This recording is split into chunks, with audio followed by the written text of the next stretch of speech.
Alright guys, welcome back to another video. I initially was only going to do 2 segments of poetry readings, but I'm going to do a special 3rd edition with my Cancer poems, which are just a small handful. But the reason why I'm doing this is in case it'll help another cancer patient or another person that has somebody that's battling cancer.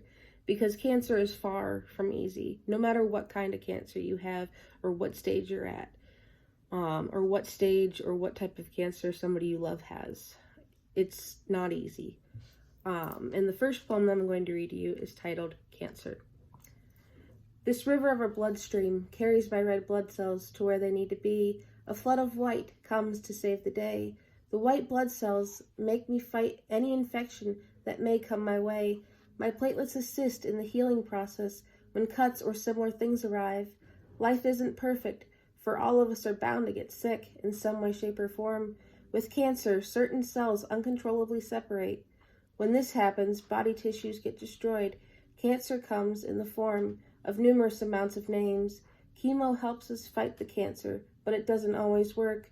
Cancer is serious, and we need a cure, for it takes so many innocent lives.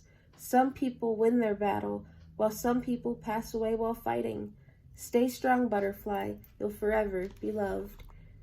Then the next poem that I'm going to read to you guys is titled A Letter to Cancer. Dear Cancer, please stop hurting me. I have a family. You may be one of many that see no value in me, wanting me dead, but please, I beg you, spare my little head. Please stop hurting me. Just 'cause you don't want me here doesn't mean someone wouldn't miss me when my absence is noticed after time has passed. Please stop hurting me. I have dreams.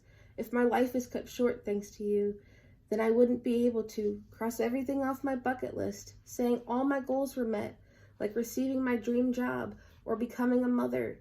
The list is quite long, so please, I beg you, spare my little head. Please stop hurting me. Why would you want to rob a woman of her hopes and dreams, especially when life practically just began? That's just pure insanity, but then again, you don't care. I'll ask again, only a little louder this time. Please stop hurting me, Cancer.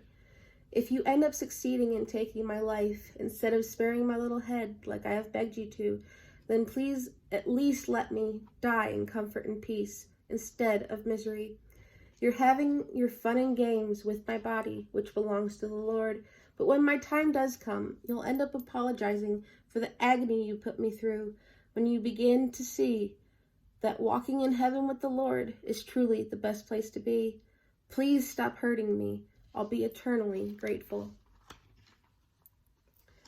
Then the next poem is titled Life Lessons from Cancer. Cancer does more than harm the person it attacks. It offers lessons in the midst of pain. A reminder from cancer is to show and tell those that are important to you how you truly feel before it's too late. One of the hardest lessons that cancer teaches is that fighting to survive will be incredibly difficult since there isn't a cure. The easiest lesson taught is that pausing every now and then to simply breathe while counting blessings is often needed more than most realize, since they're usually in a rush. Cancer does more than harm the person it attacks. It offers lessons in the midst of pain. If you or a loved one has been impacted by cancer, share this poem with them, but make sure to include a note of your own so they'll forever remember they're loved for your cheering them on. And then the final poem that I'm going to be reading to you guys is titled The Cancer-Free Bell.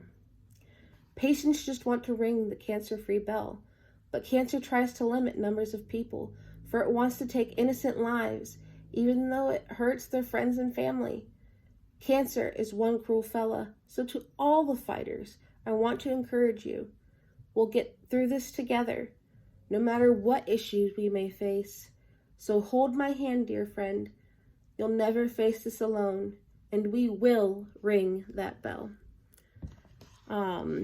I hope that those poems have blessed you, and I hope that they'll bless whomever you share this video with.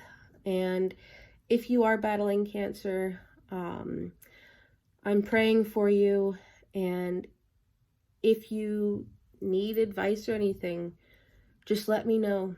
And I'd be happy to give advice, because cancer is just a royal pain in more ways than one, and a lot of people don't realize it until either they have it or until somebody they love has it, which is sad, and it breaks my heart that there isn't a cure, especially for those that are heavily suffering. Like some of the kids, I mean, if you look at different stories of kids fighting cancer, it'll make you cry. But on a positive note, there are people that do beat their battle against cancer. And if you are a cancer survivor, I just want to say congratulations, and I'm happy for you for beating your battle. Anyway, stay tuned for another video. And this was the complete final segment of my poetry reading. I thought that it would be best to wrap it up with something special like the cancer poems. I didn't feel right just leaving it closed with where I initially closed it. So this is the true final reading, and those were in my book called The Book of Wonders, but I will put both books in the description, and if you read them, please leave a review. I'd love your opinions on them. God bless.